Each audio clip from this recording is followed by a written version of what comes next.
It's time to look at all the headlines of the newspapers in Nigeria this morning. It's really diverse headlines here on the papers. I have with me in the studio two lawyers to help us make sense of what we will see on the papers today. I have Judicial Logun here with me in the studio. Nice to see you. Good morning. Good morning. And you look amazing as usual. Thank you. And I also have Tunji Abdulhamid with us here as well. Tunji, good morning. Good morning. And you look great as usual too. Just like you. Great. Okay, now let's begin with Business Day.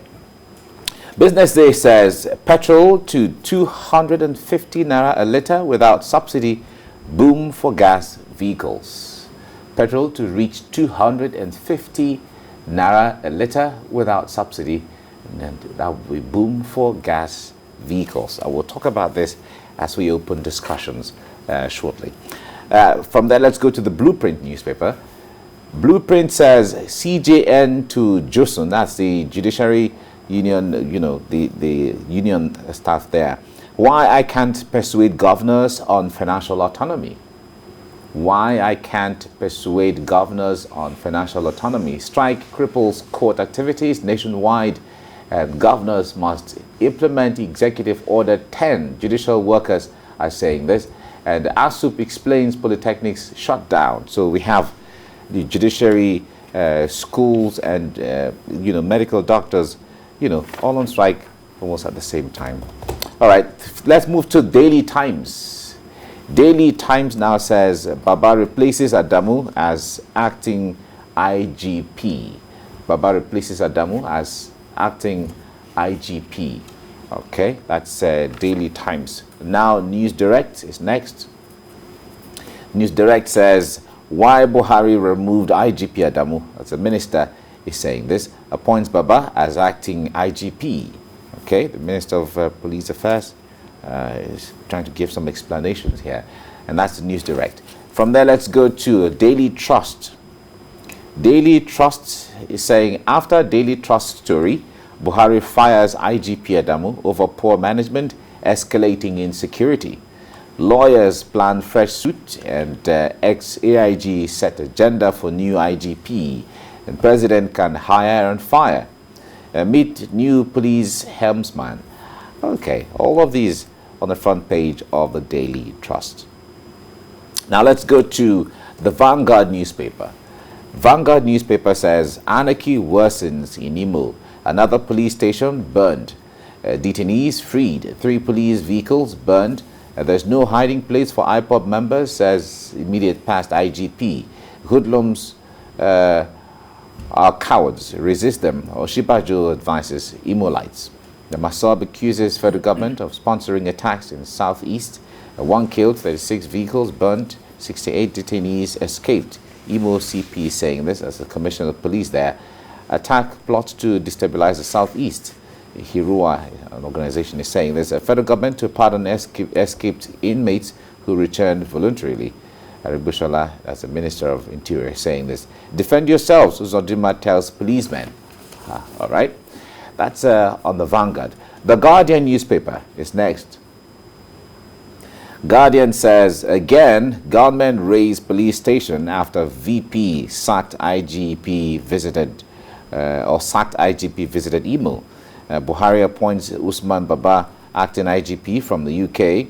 Why President terminated Adamu's 3-month tenure extension, and shocked ex-IGP charges cops to be ruthless with IPOB.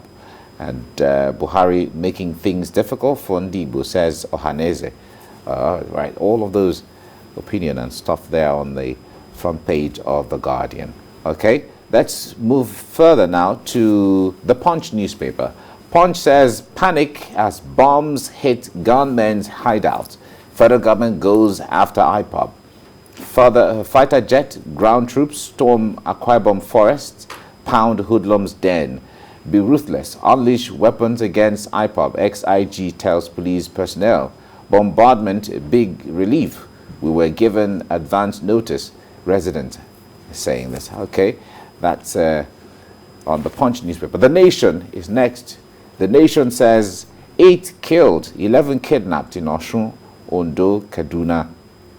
Abductors of church members demand 100 million ransom. And the Chinese miners taken away. Herders attack women in Ekiti. All right, all that on the front page of the Nation newspaper. The Sun, Daily Sun, is the last one we're looking at right now. And he says, pain as strike paralyzes hospitals, courts, police. Doctors, judicial workers, lecturers, strikes take toll on the country. Okay, that is all that on the front page of the Daily Sun. Well, however, let us start this morning, gentlemen, with the story on the business day. This will interest a lot of Nigerians because the moment you talk about the price of the pump price of fuel, it affects everything, and the Nigerians become very sometimes agitated or become really concerned. Jide, let me start with you on this. The headline here says, without subsidy, petrol could reach 250 naira. In fact, some analysis say it's going to even go more if at all there is no subsidy. But the alternative is that there can be a boom for gas, vehicles and gas usage for cooking and for other things. What do you make of all of this? These are projections, and we expect that the government will deliver effectively on it. But you need to position it in the hardship people are going through. If, for example, the minimum wage in Nigeria is about 300,000 naira, I mean, I have no trouble buying fuel at 250 per litre.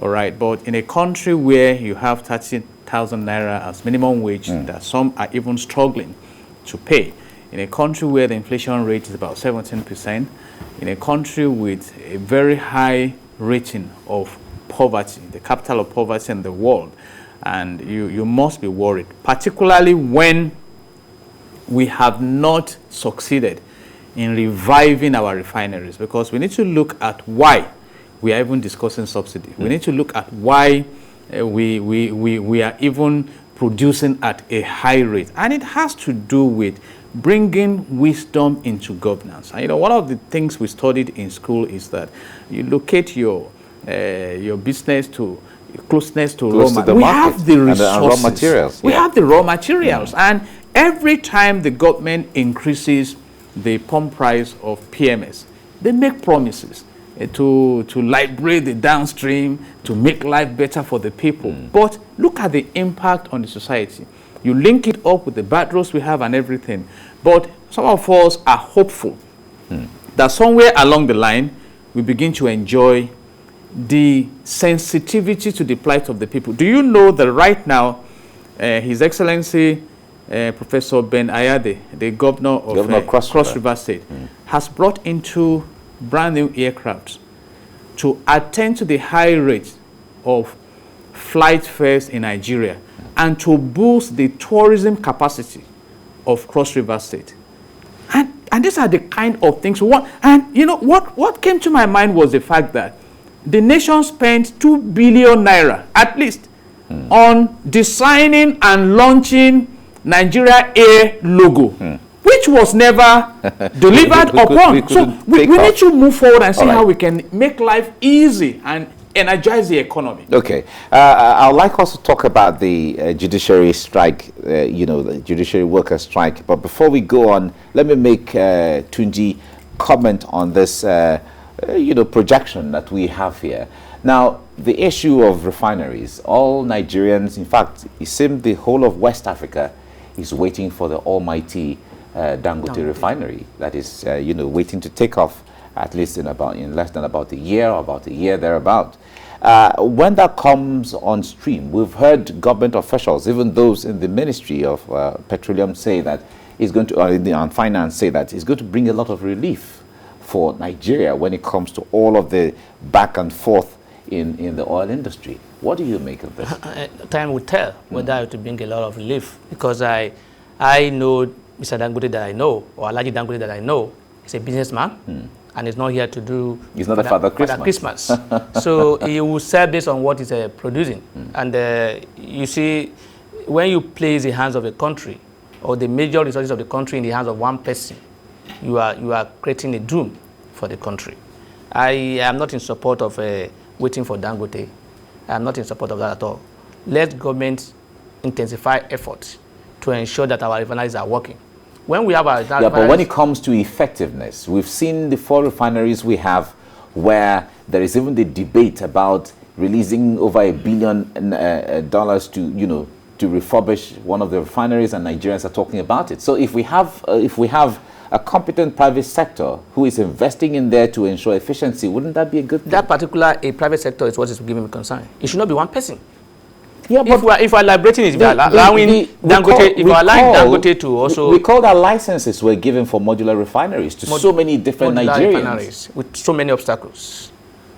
You see, the situation is that when you place the hand of the country in the hand of one man, let those refineries, if you can't manage it, the one we are spending a lot of billions on the turnaround and maintenance on, let's give it to people who can handle it. Let's have 4 or 5 different people managing and providing services for us in terms of just like we have in the telecom services. We don't have one person handling it. But in the situation whereby we are waiting for Alhaji Dangote alone, I doubt if no one that will be monopoly of service in that regard, and then if we can dictate whatever price he wants to give us, and even if he decides to say I'm not doing this business again, what happened?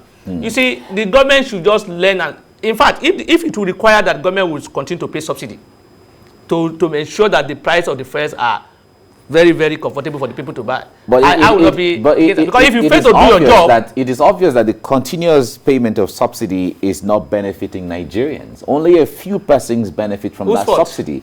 On the ground where we have heard, even from the days of Okonjo-Iweala, when he was Minister of Finance and all of that, they have made it known to Nigerians that it's just a collection of a few persons that those monies go into their pocket. Who are those few persons? Well, they would. Where are they? Why are they not in charge with anything? Yeah, but you see, when we talk about this, we are giving excuses for those in government. Failures of people in government, inability to do their job. Money was given to people to subsidize their fare. They were not able to. They can't account for it. You are not calling them to questions. You are saying if you do that, you are not using because few people were not able to deliver, or because you are not able to monitor your job the way it should be done. You are not able to supervise very well as a leader. You want to push the punishment on the general masses of the country. Your failure on the general masses of the country. I think it's not about saying people are not using the money the way. No, it's about you doing your. Let people be punished. Let action be taken against those who have been giving money to do this and who are not doing it. Okay. Let's know them. Let's have them. How many people do you know? All right. Only 1 or 2. Okay. And out of those 2 or 3 people who are in court, most of the cases have been abandoned indirectly. I just wish and hope that it was just as straightforward as you put it. It's straightforward. We only make it difficult in this country. I understand we make things that are not difficult in this country difficult. No problem. Let's go into one issue that would interest the two of you now, and it has to do with the judiciary workers, being on strike over the issue of financial autonomy. Now, we recall that there was Executive Order 10 that was signed by the president, and granting financial autonomy to the judiciary, for the systems of or arms of government to work effectively as it was supposed to. But one way or the other, we didn't see that take off, and this is part of what the judiciary workers are saying. They are calling on government to, take up again. What do you make of this? It's quite interesting. The Executive Order 10 that the president signed in May 2020 was to ensure compliance with Section 121 of the Nigerian Constitution 1999 as amended.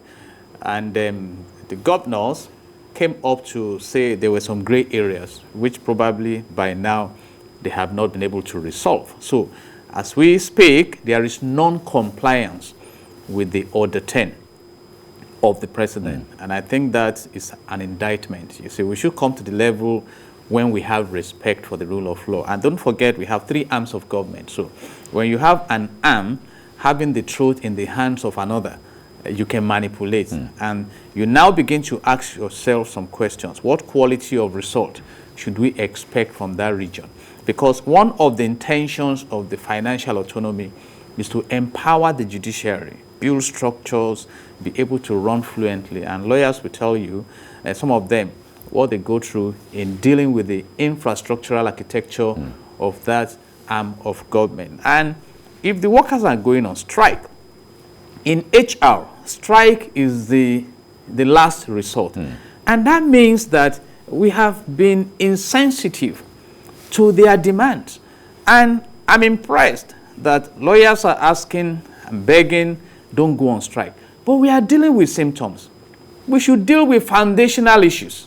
Don't forget that, I think in January, the Parliamentary Association of Nigeria, staff of Nigeria, they also threatened to go on strike. You know the case of ASU. Medical doctors are now on strike.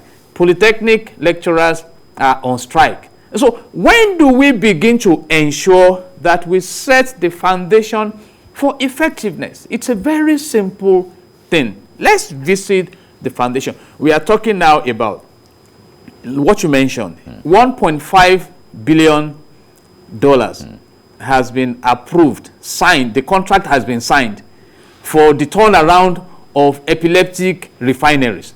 When the United States of America has at least 135 functional refineries, and do you know that Niger Republic has functional refineries? They produce about 20,000 barrels, and they only need about 5. So we are to buy the 15 from them. Do you know that Niger Republic, they have perfected their electricity? So they may not need the Father Christmas role of Nigeria again. And we are building railway line to Niger Republic. So when do we look inwards and begin to establish structures that will support development? That's my concern. If we beg them to resume now, are we dealing with the matters? We are not. So, I mean, maybe we have to go back and begin to study the elementary definition of government. We are to make things function. It amazes me that Singapore, that rolled out in 1965, is one of the best countries to live and work in the world now. So what exactly is happening to us? In fact, we have so many examples across the world to learn from or cite when we talk about governance that is working. Tunji, I wonder what you make when governors decided to approach the president at the time we're at the verge of trying to implement the Order 10, Executive Order 10, and governors, decided to visit, and one way or the other, there was a retraction of that. Not the order, though, but the implementation, as the case may be. What do you think is the fear or concern here of politicians when it comes to allowing the third arm of government to function the way it's supposed to be? The first thing I see in this situation is a confirmation that certain people or those in leadership are above our law. This provision of the law we are talking about is contained in the Constitution, the basic grand norm of the existence of this country. The Constitution is the foundation upon which every other law stands. The Order 10 by the President is not even necessary. It's just superfluous. It's just to jar them up, to say, look, invoke this provision of the Constitution and then abide by it. This section we are talking about was not there just yesterday. Was not there for yesterday. It's been there for long, and it has not been complied with, and nobody is talking. You see, when the NBA is now begging the people to go on strike now, I laugh, because and this is the reason why we are where we are today. The judiciary, who is affected by this by provision of the Constitution that we're talking about, are not talking. The NBA have not before now said, look, you must implement this provision of the Constitution, because the NBA is also to ensure that laws are complied with. They are not doing that, and one of the reasons why we have judiciary that is not functioning is because of lack of independence. Because these are the reasons why they are not independent. Lack of autonomy. Financial autonomy is one of the reasons why they are not independent. Because when you know that you go to somebody to go and collect money, he must do as he desires. You understand my point? Whatever he wants is what you give to him, so that you're able to get whatever you also want from him. All right. Secondly, the interference of the executive, as far as the judiciary is concerned, is one of the reasons why the judges are timid. A situation whereby the appointment of the judges must go through the governor. The appointment of the removal or whatever must be, all these things, they don't have confidence in performing their What role. is the role of the judiciary because the Constitution is clear on this already, what is the role of the judiciary taking it upon themselves as an equal third arm of government to ensure that they instill or uphold that part of the Constitution. I think that's how I see the Judicial doing now. To say, look, this has been there. If you who are in the leadership, that is the judges they cannot go on trial, they cannot protest or whatever. Those other members of the judiciary can on their behalf do the same. If NBA is not going to join in calling for this, they should not call them. They should not ask them. But just on going on strike, it's like talking to the executive to give us what belongs to us. The point there is, if the Constitution has made this thing clear, why doesn't the leadership of the judiciary, forward their budget or whatever straight to the National Assembly as it is done? The directive has been given to the Attorney General of the Federation, but you see, implementation is a very serious issue in Nigeria. And if we must make progress, we must ensure we begin to comply with the dictates of the laws. I like to use the example of what happened in the US recently. When Donald Trump felt he should not leave office, the institutions backed out of his personal interest as the president. That could not have been an African country. The system will back the man up. We need the rule of law to prevail, and we need mechanism to ensure that the custodians of the governance system play according to the rules of the law. If not, we'll be operating a lawless society. So why should we now begin to complain about insecurity, about the things we are grooming? And that is exactly my worry regarding the appointment of the new IG now. IG. I can't understand the provision of the law that is being complied with now. I don't know, because there's nothing. I've gone through the 144 section of the Nigerian Police Act. I've gone through the Constitution section 215. I've not seen, but I said I've read the entire. I've looked through the 142 section of the Police Act. I've read carefully section 7 that deals with appointment and removal of the IG. There is nowhere where the issue of acting IG is stated. So the point of the law that we have you read the doctrine of necessity? That was created by us.